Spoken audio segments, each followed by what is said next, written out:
All right, I got 2 check marks, 3 check marks. There we go. My name is Scott Kennedy. We are streaming live to Facebook, YouTube, and for the first time to my Twitter page, Scott Kennedy FC, that I use for football. I've got a couple of them actually because growing up in the media business, I cut my teeth in college football and recruiting, and nobody wants to talk Chelsea, Arsenal, Premier League on that page, so I created a new one. But we're streaming live here. And if you are coming in from any of those, make sure you hit those likes, subscribe, shares, retweet. That's one of the biggest things you can do to help us out. Again, my name is Scott Kennedy. Do not adjust your sound. I am American. And my good friend here, Jason Russell, is also American. So I am indeed a Chelsea supporter.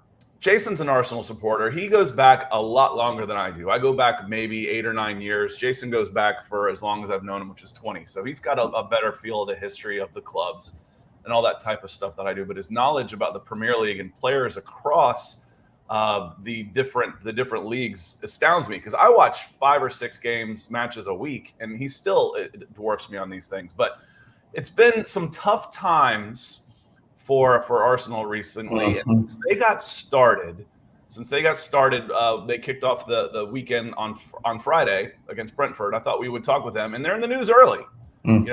Jason, welcome. How are you, my friend? I'm doing well. Happy Monday to you.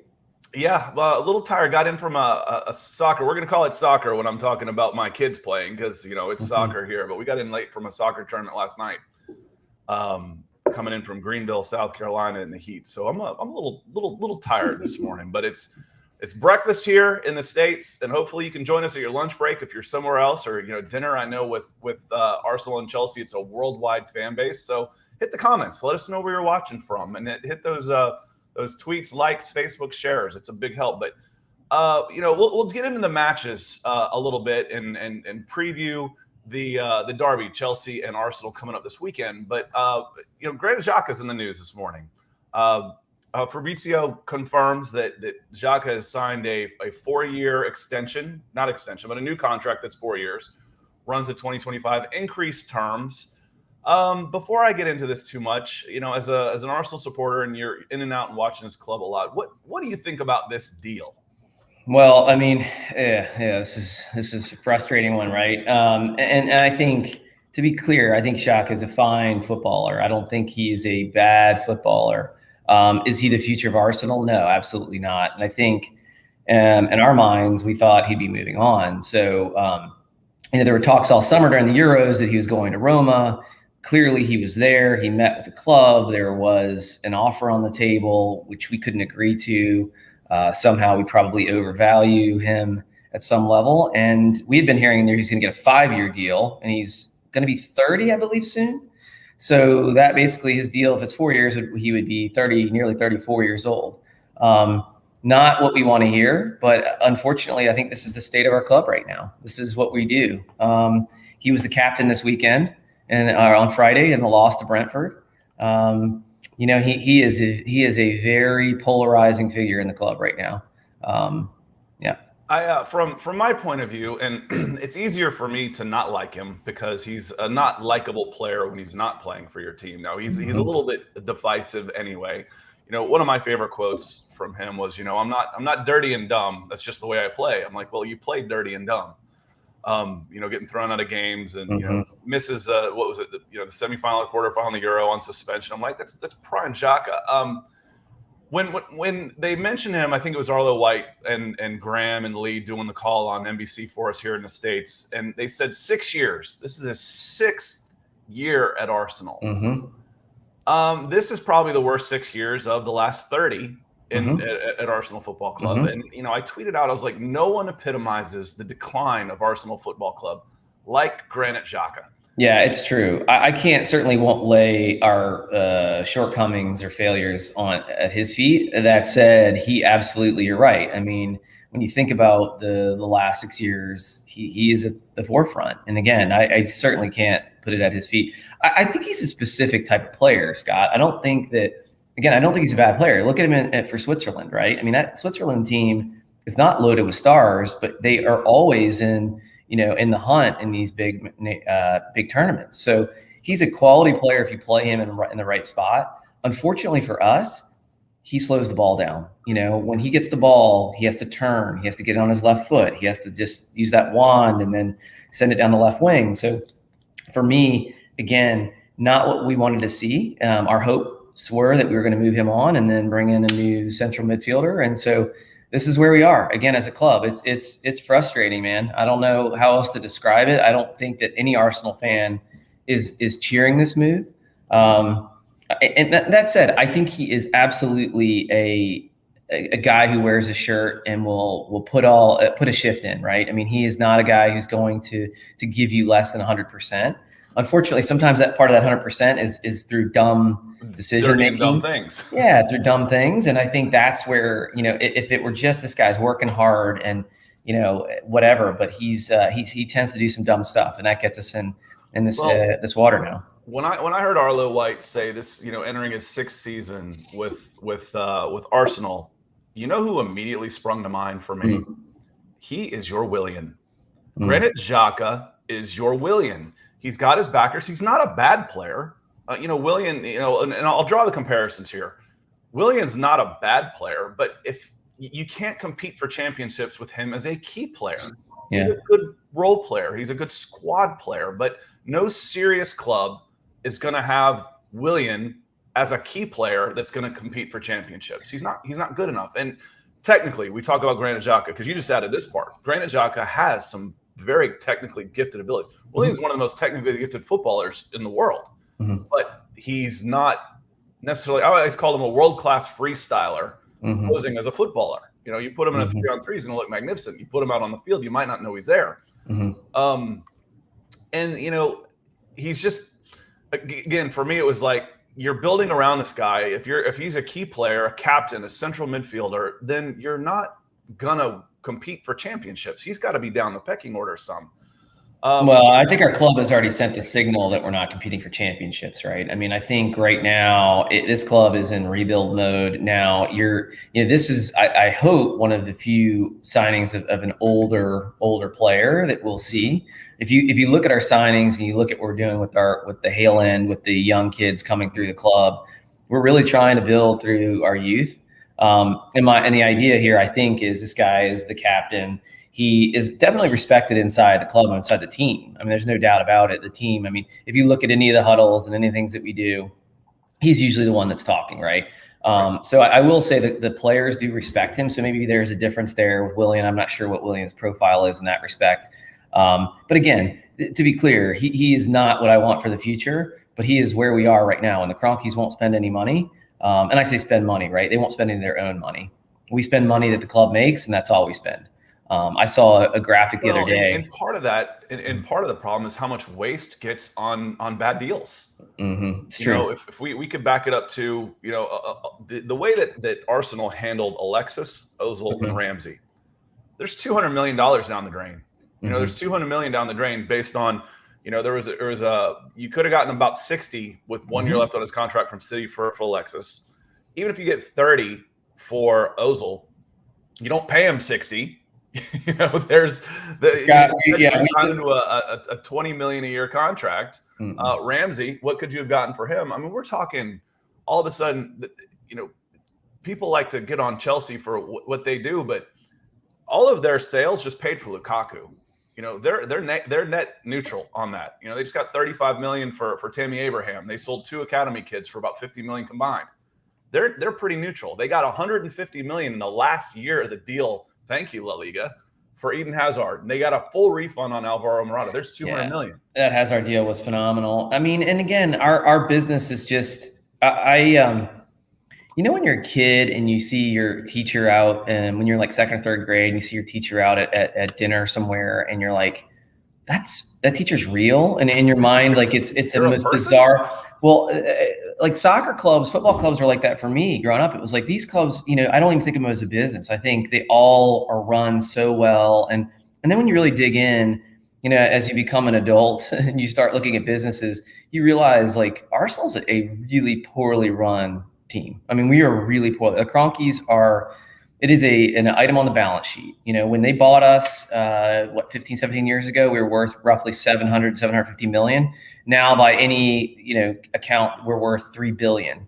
So they have made a ton of money, right? Made a ton of money on evaluation, and they have not put a dime into this club beyond the money the club makes. So in my mind, it's like you buy a house, you can't let the house sit for 30 years and not do anything to the house, right? I mean, it's going to appreciate, but it's going to fall apart. And that's what's happening. And it's massively frustrating. Unfortunate for Arsenal fans is the fact that the Premier League is so strong. And Arsenal is such a big club that the valuation is continuing to improve without having to invest. Yep. You know, they bought not a finished product, but they bought a big club.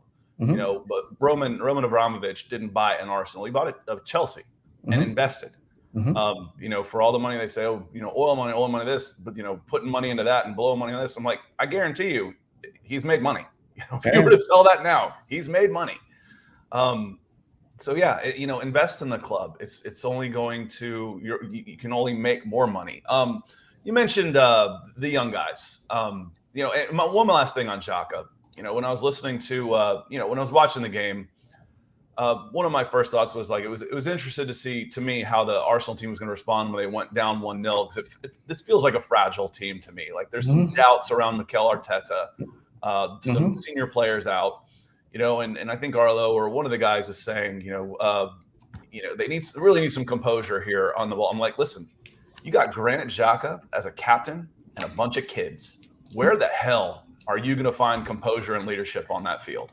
Well, you're right. Absolutely. I mean, and as an Arsenal fan, when you go down 1-0 in the last several years, you think, I don't know what we're going to do here. I don't see a goal. I definitely don't see 2 goals in us. And then with Brentford and all that momentum, you know, that they have with the new stadium and coming up, it was like an avalanche. And again, we had a lot of the ball, we had a lot of shots, but nothing really felt like it was. Didn't feel dangerous. It didn't feel dangerous. You know, Brentford had the momentum. They absolutely deserved to win the match. They bullied us, and I'm, you know, it's as an Arsenal fan, it's tiresome to hear the narrative around fragile. But at some point, you know, what are the stereotypes? You know, if it's everybody talks about it, says one it. One of my favorite phrases. How do you think they become stereotypes? Right, exactly, and it's not like because they're not true. and I exactly, and I want to say that it's not, but it is. And that second goal, where they had a long throw in, which we've been victimized like this. I feel like it's like the Department of Redundancy department every week, but they have a long throw. The guy gets in front of the keeper. Did he foul him? Yeah, he fouled him. But I mean, that's on Leno to push him out of the way or to pull him down and fall down and draw the foul. Instead, he gets pushed back into the goal mouth. The ball bounces in the goal mouth, and then the guy heads it in over 2 of our guys. It's just pure comedy, except for it's not that funny to me. And that's just Arsenal right there in a nutshell. Watching the guys talking about some of the bright spots. You know, you mentioned trying to build through youth. I mean, the best player on the pitch by a country mile. We haven't talked about this. I know who you're going to say because it was obvious to everybody.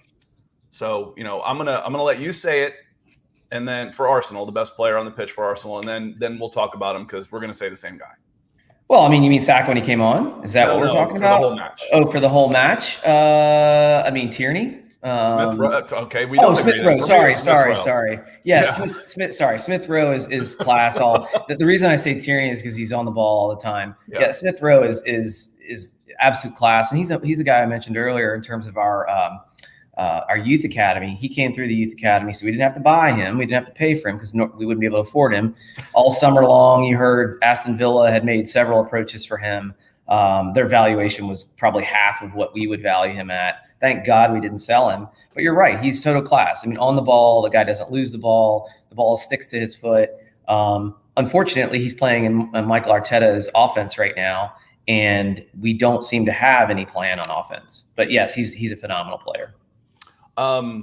So, you know, one of my notes for the game was through 76 minutes, Saka and ESR were really the only bright spots for Arsenal when Saka came on. And I wanted to mention when he came on because I thought it was a complete class when he came on and the Brentford fans stood up and applauded him. Totally. And supported him as you know, as a countryman, as an England international who missed that. Had his decisive penalty kick saved. I thought that was wonderful. Good on you, Brentford fans. Totally agree. Welcome back to the Premier League, and in a big way. I thought that was great. Loved it. Loved it. Totally agree. It's probably going to be a tour right now, right? I mean, every stadium we play at, I think that he and Rashford and Sancho are going to get that type of treatment, which is phenomenal. I think more people are good than bad, right? So I think the good news is we're going to see that a lot. And especially in person when you have to put a face to it. The anonymity of social media makes heroes of everybody. It brings out the best and worst in people. So try not to use that to judge humanity. Well, right. And exactly. And to be honest, I mean, he's one of those players that everybody likes. Like in the England team, he was like everybody's little brother. There's that picture of him on that unicorn inflatable in the pool. And it just looks like a little kid, and he's just a quality kid who's got a massive amount of potential. I just hope that Arsenal, we don't squander it, because like you said, he and ESR and Tierney, I mean, we have some really good youth players coming through. It's just the rounding out of the players. And if we switch back to the match, I mean, not having Aubameyang and Lacazette hurts, but when you don't create a lot of chances, I mean, what is it really going to matter if Aubameyang's in there if we don't have enough chances? I mean, I don't know what he's going to create if we can't create anything. And Steve Kennedy, yes, there is a relation. Hello, Dad. Mr. Kennedy. Very impressed with Brentford. They played hard, and they didn't just play hard. They were organized. When they pressed, they didn't just press for the sake of pressing, which we can see sometimes. They had a very organized press, and then they were very dangerous on the counter. Excuse me. They did. And here's the thing to watch, Scott, with Arsenal. And so clearly Arteta is a Pep disciple, right? Managed underneath him. And if you watch the match yesterday, the City match, you probably noticed something similar. We do a lot of the same things. We play this kind of U-shaped style where we roll the ball to the outside, doesn't really technically come through the middle a lot, and then we rely on our wingers to beat a man or cross the ball in. And on Friday, we're Tierney. I mean, if you looked at the heat map, he's just blasting balls in from the wing. Nobody's there. Balls are fizzing by the keeper, going out of touch, hitting a defender. And it's just maddening. It's maddening to watch these balls just bounce around. And, we just don't seem to have a plan offensively. And then we're so vulnerable on the defensive side. You give up a goal. And like I said, you think, well, this match is over. So, real quick, what kind of prediction do you have? What are your expectations for Arsenal this year? Is it can't be as bad as it looks. There's still enough talent out there to win any given game. But the problem is the way this team plays, they're also capable of getting beaten any given game. That's right. It's like coming up, obviously with the Chelsea match this coming weekend at Arsenal with our fans there. I actually expect us to play well. I'm not saying we're going to win, but I could just see us coming out and getting a result. Maybe it's a draw. I don't know. Got some confidence. You won both those games last year. Right. Last year. And again, but it's just so impossible to predict. When I did my predictions for the season, I have Arsenal in 7th. And the reason why is I think there's a clear top 4, and there are probably a couple of teams that are just going to be better than us. But overall, I mean, our talent, even if our manager is underperforming, our talent is better than most of the teams in the league. So except for the top 4, probably. So with that said, I could see us finishing in 7th. I could also see us finishing in 10th. So it's just a tough one, and I have a hard time, as we know, Scott, being a homer, and with all my teams, I have a difficult time like removing myself from it. So I'd be interested to hear where you think we'll finish. I bet I never, ever bet on my own teams. Never. For or against, unless it's to try and hedge a bet. Your team's an underdog. If you bet against them and they lose, at least you get paid. That's right. Exactly. And if they win, great. I'll pay money to have them win. What's it worth for me? I'll pay to have them win. That's right. Mentioning it at home, being back at the Emirates, there was not a draw this weekend, which I thought was kind of fun. Crazy. 10 matches, 10 winners, 10 losers. 7 home teams won. Yep. 7-3. Yeah, it was 7 home teams won, and the 3 losses were Everton at Southampton. Okay, West Ham at Newcastle. Yeah, Liverpool at Norwich. Yeah, makes sense. Those maybe the only one in there that. And Newcastle, talking about teams that are on the relegation watch, I'd put them in there. And West Ham was really good last year. I think they missed top 4. They missed a Champions League spot by 2 points. Well, I know, we chatted a little this weekend. I'm not sure if you got to see much of that match. Newcastle, I mean, for the first 60 minutes looked really good. I mean, they were dangerous. They were, St. Maximin and Almiron were absolutely causing West Ham a ton of problems. The problem is Newcastle can't defend. Yeah. So ultimately, every time West Ham turned around and came back down the field, there were chances and chances and chances. And then they score 3 goals in 14 minutes or something like that, Yeah, I was out at our tournament and watched a little bit of that. But I wanted to get to Chelsea and Crystal Palace. Let's move on from Arsenal and yes, please. Go kind of around the horn a little bit to West London and hit Chelsea and Palace. And just it's a season to overreact, and just like I don't want to take too much away from any one single game, especially this one. And why do I say this one? Is because under Frank Lampard, Chelsea dominated 2 teams, just dominated them. 2 of the best games. It was Everton at home and Palace at home, or Palace away for that matter. So this is par for the course. I don't know what it is, because Palace is a decent squad. They've been in the Premier League a long time. They're capable of beating it, but Chelsea is just beaten up on this team. And this was a dominating performance from Chelsea. There's no other way to put it. I totally agree. And an early goal from Marcos Alonso. I think he's got 22 goals now. He's the highest scoring defender in the last 5 years, despite playing maybe half the matches, being in and out of the squad half, at best. In this system, in a back 3, where Chelsea's going to have the ball and you can actually use the wing backs as wings and not just a flat back 5. Marcos Alonso is as good as anybody in the world at that position.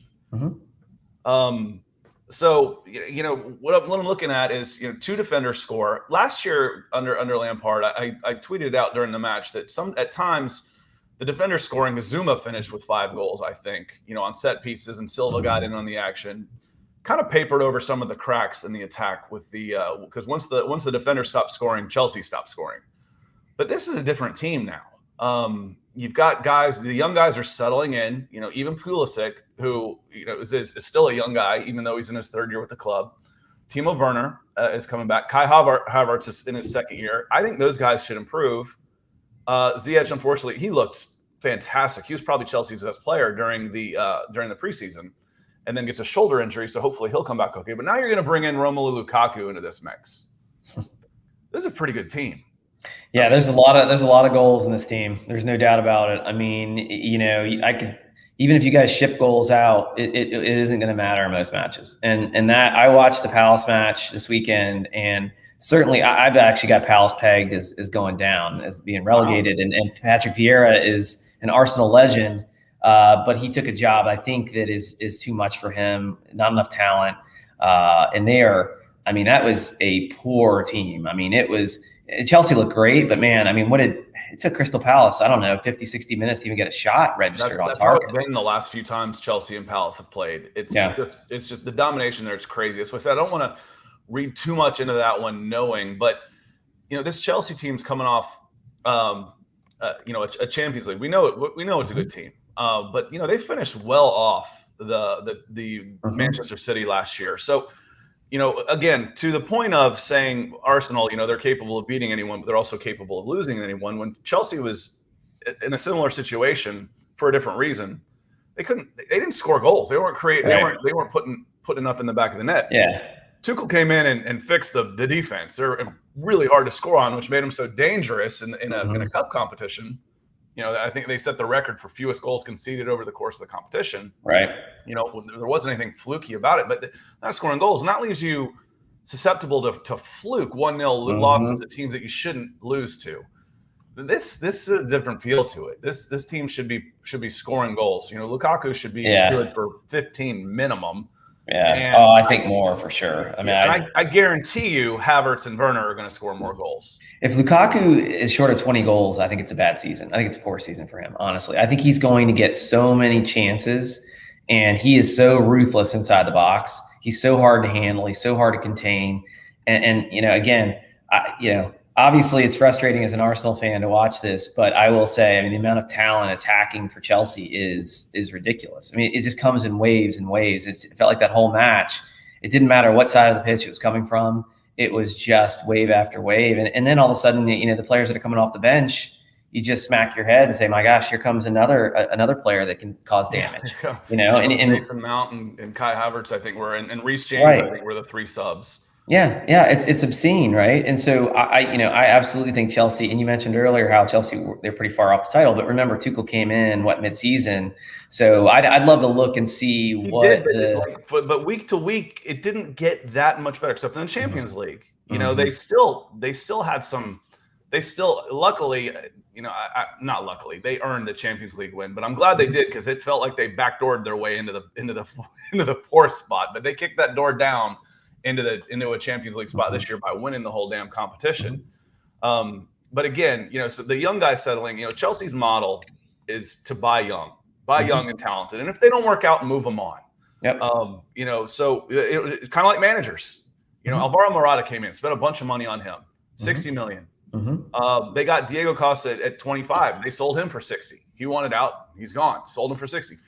They bought him for 30. They win 2 Premier League titles with Diego Costa and then make a 25 million profit. That's good business. That's how to run. Man, it's like flipping houses. I know it's awesome and it's amazing. And like I said, I'm jealous because I wish we could do the same. We sold Joe Willock for whatever 25, 30 million. But that's very rare. But yeah, again, Chelsea, like it's hard to judge that match just because Palace were so poor. It didn't seem like they had any intent to even win. It was almost like they just wanted to protect the score line. And I've seen that before out of them as a thing. But maybe, I guess one of the comparisons I want to try and make for Chelsea is the year that Liverpool won the Champions League but finished a point off or 2 points off. They have 103 points or something crazy and finished second. But then they came back hungry. They came back hungry and just blew everybody away in the league. Now, there's too much competition this year. I think United is too good. City's going to be fine. Liverpool's going to be good. That no one's going to run away with this one this year. But Chelsea, to me, showed that hunger, especially after playing 120 minutes on Wednesday with a bunch of those same players in the squad, and their press and their determination and their drive. I was very happy with how they played that game. Yeah, I agree. And I totally agree too in terms of the league. I think for me, the top 4 is fairly obvious. I think it is going to be City, Chelsea, Man United, and Liverpool. But I think there's a lot. I mean, look, Man United look really good. I mean, there's a lot of good quality teams. And the last thing I was going to say on this is, the Premier League, unlike any other league, I mean, there's so many really solid teams and solid managers. I mean, look across the board, they have the highest wages for managers. Most of them have really good budgets, obviously, to go out and buy players. So you're going to get a good match almost every week. I mean, you're not going to get teams laying down. I mean, look at Brentford. I mean, some of these lower level sides, they're going to give you a good match every week. So, and City, I mean, some of these teams are going to set up and just going to defend all match long.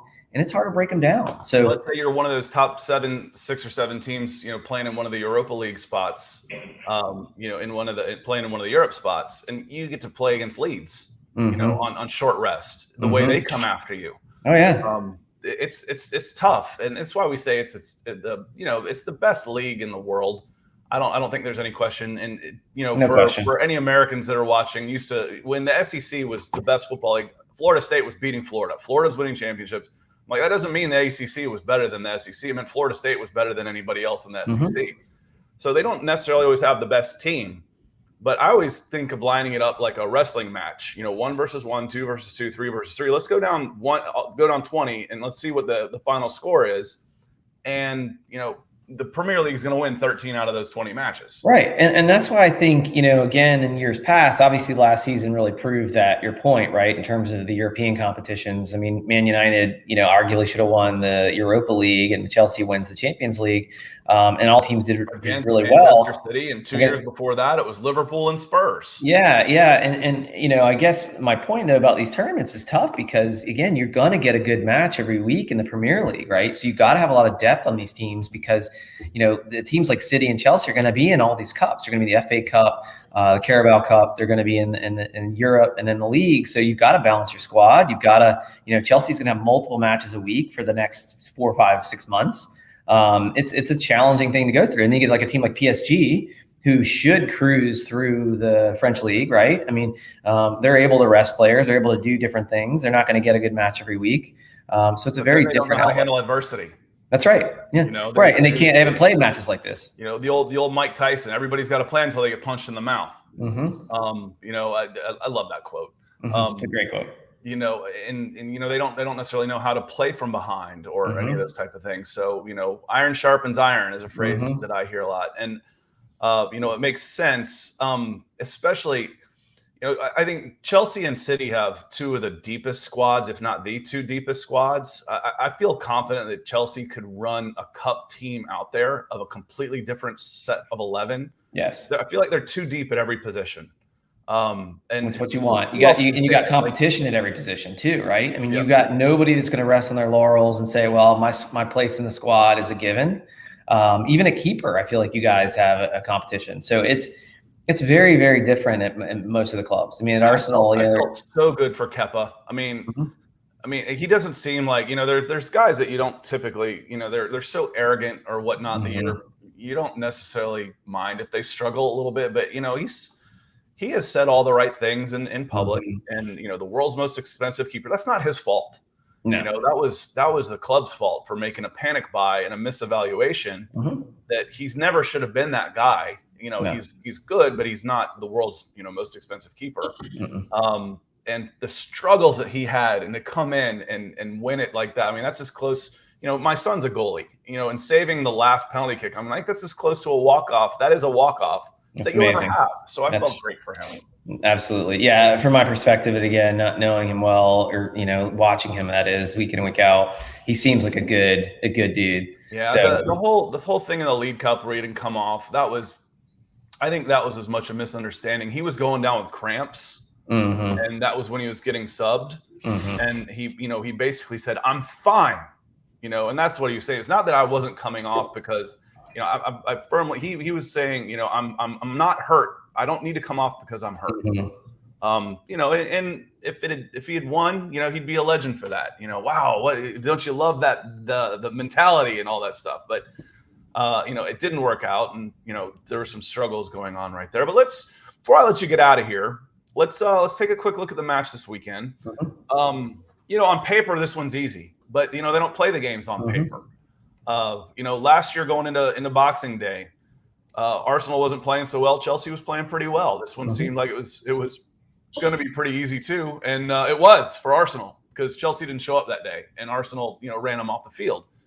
And that was if that wasn't the final nail in Frank Lampard's comp, it was a couple pretty good hammers on that one. But this weekend, I think that the result dominated the storyline, but if it hadn't, it would have been who wasn't in Arsenal's squad would have been the dominating of the storylines between Lacazette and Aubameyang, and to a lesser extent Willian. You're talking about three senior players who were thought of to be key players, and they're not even in the squad. What can we expect to see from Arsenal this weekend? Do we even know? Yeah, we don't even know. I hate to say that, but I mean, there's so much negative energy right now around the club. I mean, don't even try to go watch AFTV or anything like that because you'll just want to throw yourself off the building. And I don't think it's that bad, but I absolutely say I'm questioning Arteta. I don't know. He doesn't have any management experience, right? So I feel like he's working out of a playbook. And the playbook has no ability. It's like there's no choose your own adventure. So he's just going straight out of the playbook, and that's all we're doing. And so nothing is changing. We're not moving anyone around. It doesn't seem to be any varying of our offense at all. The rhythms we're running, it's just like get the ball out to Pepe. He gets doubled, tripled at times. So they're not going to let him create anything. If you don't have Saka starting, which he has to start this weekend, I mean, he has to start. And then what are we going to do up top? Because it sounds like Lacazette and Aubameyang, whatever, they say they're unwell. Nobody knows what's going on. Is it COVID protocol? Is it, are they being moved? There are rumors now that Arteta, there's a falling out. Who knows what's going on? But if they're not available, we don't have a natural striker or a seasoned striker to start the match. It's frustrating, man. I mean, I don't know. Party's out for sure, obviously, with the ankle injury. Everything points to Chelsea, everything. That said, we will have our home fans for the first time in a large crowd. And the way things are right now, that might not be a good thing. You don't, if things go bad, right? Quick. It'll start positive. Absolutely. It'll start positive, but it can turn quickly. Yeah, as you know, right? It's easy to get frustrated quickly. I think Chelsea wins. I think it's probably something like 3-1. But I don't know that we can keep them out. And honestly, even our center back situation. I mean, Ben White, he was trouble with Brentford. I mean, Tony gave him a handful. He's not a big guy. He's maybe 6 foot, for a center back. So he's getting out jumped. How big Silva is. You can play like that, but you need a partner that's in the air. Yeah, and Mari is very suspect in terms of he's not very fast. He was out of position several times. And so, again, this is an Arteta thing. Chambers, who said Chambers was a right back? That was – we've got 4 right backs. For that. That's not his fault, but he was susceptible for that first goal. He was, and again, I mean, we've got Bellerin on the bench. We've got 4 right backs right now, and none of them are the favorite. So it's, again, a really shambles in terms of the club, in terms of the players we bought. Now we've got to figure it out. And, again, center back is a worry because, Arteta has to, in his mind, he wants a left-footed left side center back and a right-footed right side center back. My opinion is you got to play the best players. Yeah, I wouldn't think I can play. And I would play Holding over Mari every day, all day, and I don't know if he's going to do it. And if Mari plays against Chelsea, I have a bad feeling he's going to get torched. I think you're going to see pretty much the full Chelsea squad. I think you're going to see Lukaku make his debut, which should give Chelsea a boost. And I think this.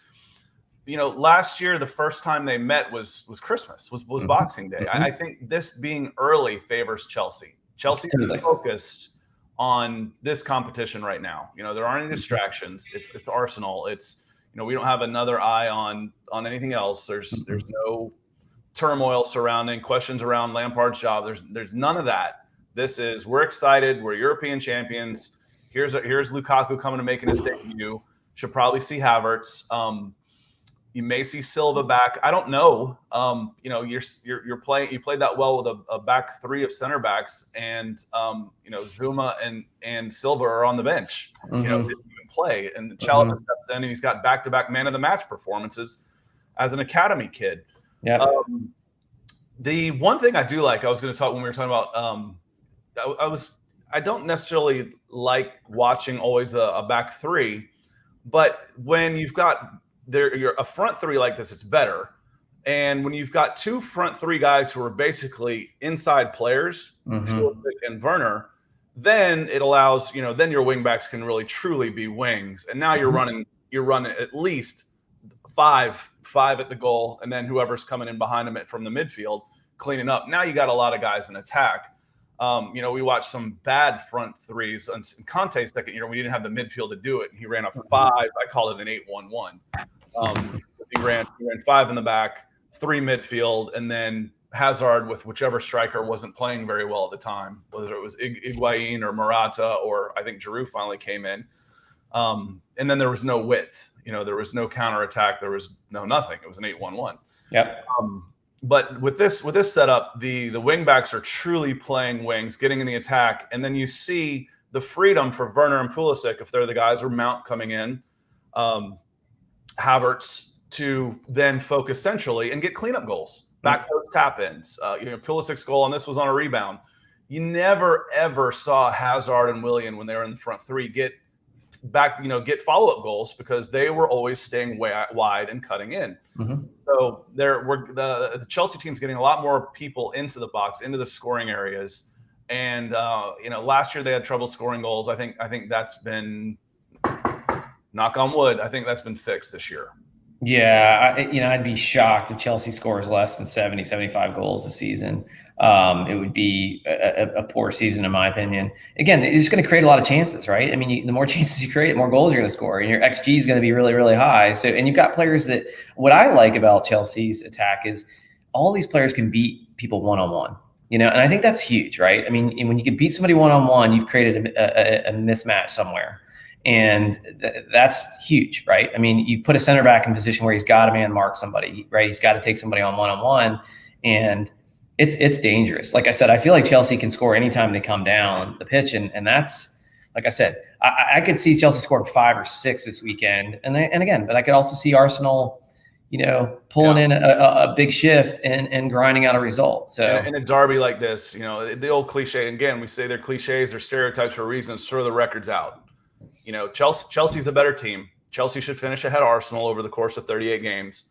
But on one day, anything can happen. Last time we had this, I think I picked a combined 11. I think I had nine Chelsea guys, maybe 2. And I think it was Aubameyang up top and maybe Tierney in the back. And Arsenal routed them. So you just again, and that's right. And again, the home crowd, right, I think is the biggest thing that we haven't seen that in so long. And we saw it this past weekend where the crowd does matter. The players are getting a lot of energy from the crowd. I mean, Newcastle, you saw it for an hour. They played above their, I'd say, the quality they have. So I think we're going to come out and play hard. I don't know if that's enough. I think talent-wise, we're absolutely less than Chelsea, so I could see that happening. And I also know Chelsea sees the front 3. Don't you pretty much have to go, Saka, Martinelli, Pepe across the front 3? Yeah, I mean, I would not, 100%. You have to do that, in my opinion. And then you've got ESR, Smith Rowe, kind of coming in behind as a 10, in the top of the spear. But yeah, that's how you have to play. Yeah, because Martinelli wasn't very good on the left wing. No. He was and how do you pronounce his name? Is it Balogun? Yeah, Balogun. Balogun. Yeah, and he's young. He's 19. 20. He was ineffective with his hold up play. Getting swarmed in there. So you got to fix. You got a better left wing, and Martinelli's better in the middle. Yeah, and Martinelli's going to harass and Martinelli's actually really good at pressing. What Martinelli seems to struggle with a little bit is. Arteta's got a fairly complicated, apparently, rhythm and playbook he runs, and so Martinelli seems to struggle with where to go when certain players do certain things. Let the guys play, Jesus. Yeah, and it's hard, right? I mean, it's a little ridiculous. I mean, you got Tierney again, and Tierney's very dangerous going forward. But if you watch the match, I mean, Tierney was on his own a lot, until Saka came in. Tierney didn't have any help. And then all of a sudden when Saka came in, you notice something different, right? Saka gets inverted a little bit. And then all of a sudden they got this combo play. And then Tierney's getting down to the line. And that's what we want. If he gets down to the line, we can create a lot of problems for teams. Yeah, if he's whipping crosses in from 25 yards out, I mean, it's nothing, right? It'll be interesting to me how Tuchel lines up that side. When he's going defense, then Azpilicueta starts at right wing back. When he's wants more offense, he's even had Hudson-Odoi. And I said, I refuse to call Hudson-Odoi a wing back because there's no back in Hudson-Odoi's game. He stays up. He's the second highest guy on the pitch the whole game when he's in. But it wouldn't surprise me, as well as Chalobah played, to see Reece James on the right and then have Azpilicueta slot back in as the third center back on that right side. And then Mount being the wing on that, because then you've got basically 3 of your best defenders. And Tuchel, if he's done anything over the course of the last 6 months that he's been in charge of Chelsea, it's always been defense first. Totally agree. He has a defense first mentality. He's German. 4 up the back, and then we'll worry about the front, after. So I might see Mount on the right, James and Azpilicueta on the right. We'll see. But yeah, you're right. I think they played. You might be able to let start Azpilicueta and then bring James in off the bench at right wing back. Well, and again, I mean, clearly that's where Arsenal's going to cause problems, right? And again, we don't know who's going to start at right back for us. I would still start Bellerin because at least Bellerin gives you more going forward. He's a liability now on the back. We've seen this since his ACL. He's not been the same. But his pace is still better than Alonso if he starts again. And we haven't seen it. We haven't seen Chilwell yet. And then you'll have to deal with Rudiger over there, who's been in form for a while. Rudiger's been really good. Yeah. I mean, again, it's going to be an interesting match. I mean, I like I said, I'm going to be anxious, the day before and all during the day because I just don't see how we can stop Chelsea's attack, especially if Lukaku starts. He's such a handful. Well, I think we're going to see him. Even if he doesn't start, I think because I think he joins training either today or tomorrow. And this is one of the first, a full week of preparation for a match has got to seem like a month to Tuchel, having come in the middle of the, FA Cup run, Champions League Cup run, and then smack dab in the middle of a top 4 run. His was just about organizing and trying to get his ideas across. He hadn't had any time on the training pitch. So this will seem like a long time for him. Everybody, thank you for watching today. And if you're watching on on demand. I know we got a lot of people that come in after the fact. Hit some comments.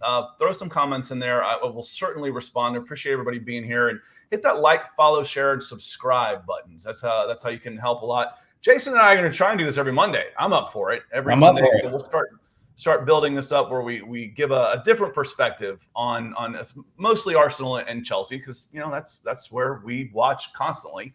But we'll touch on some of the big stories as they happen. Paul Pogba and 4 assists, Jadon Sancho coming in. I really think, Jason, really people are really overlooking United. I really do. I mean, listen, it made me weep a little bit watching them and how dangerous they were attacking. It felt like every time they went down, they were going to score. If this is the Pogba that's going to show up this season, they absolutely have a shot to win the league. There's no doubt about it. People get on Ole, but he's gotten better. All the rest of the team, they keep getting better, and they had a great window. And look at the players they brought in. Sancho already. I mean, look how dangerous they were. Rashford didn't play. Martial came off the bench. You got Matic coming in off the bench when you need him, when you need to defend, or you need a little extras. I love Rafael Varane. I love him. Yeah. Coming in, and they had a great window. I totally agree, man. As much as it pains me, and then look, hey, we can't not talk about our stepbrother down the road at Seven Sisters, Spurs, and look what they did with Nuno in charge, and basically just shut City down, and their counterattack against Chelsea in that 2-2 draw, they looked so bad. So bad. It's another one of those. Don't worry too much about what you see in the preseason, because they looked awful. Well, I say their counterattack is so lethal, though. When they break out, I mean, Son, I tell you what, man, it's amazing when that guy gets the ball. He's going to score half the time he gets the ball there. They need to do a Chelsea and cash in, man. They need to take 150 million for Harry Kane. I don't know what they're doing, honestly. If that's true and they could get that money from City, I don't know why they wouldn't do it, because they could reinvest it and turn it into $350 million, £350 million players. 100%. Yeah. As much as it pains me, I would hate that they had that money to be able to buy players, because go find the 3 best under 22s you can find for $50 million and just get them and do it. Yeah, I mean, again, they were impressive, and I don't know, they highlighted the way they play that Christmas tree style, where they basically everybody's tight, right? The front 3 is super tight. They just let you have the ball out wide, and it worked really well. Which is an interesting strategy against a Pep team, because Pep wants to go get the space. He wants to take the ball out wide and come in, but they're hoofing in crosses. It's a pet peeve of mine. It's like you're hoofing in crosses back post from the right side to Sterling. Yeah, and what's the Sterling's not going to win an aerial ball against any of those guys in there. Come on. Look at the XG on stuff like that, man. It's like taking shots from 25 yards out when the crowd's yelling at somebody. It's like, what are the odds of you beating a world-class keeper from distance? You know what I mean? Yeah. It's 1 out of 100. It was Chalobah stepped in, and I think he was just inside the penalty area, right on that, when he hit his shot and scored. But what was funny is the next time he gets the ball just inside of midfield, the crowd's yelling, shoot. I got a kick out of that. That was funny. The crowd loves a good long-range shot. Well, we appreciate everybody that was watching and starting the week with us. It was an excellent week 1 in the Premier League. A lot of fun matches. 10 wins, 10 losses, 20 matches, and we'll get started again. The highlight for us, at least, is Chelsea Arsenal coming up this weekend. Lukaku coming back. Will we see Aubameyang? Will we see Lacazette? Nobody wants to see Willian. And it should be a fun match this weekend. But we appreciate you joining us, and we will see you again soon. Thanks, guys.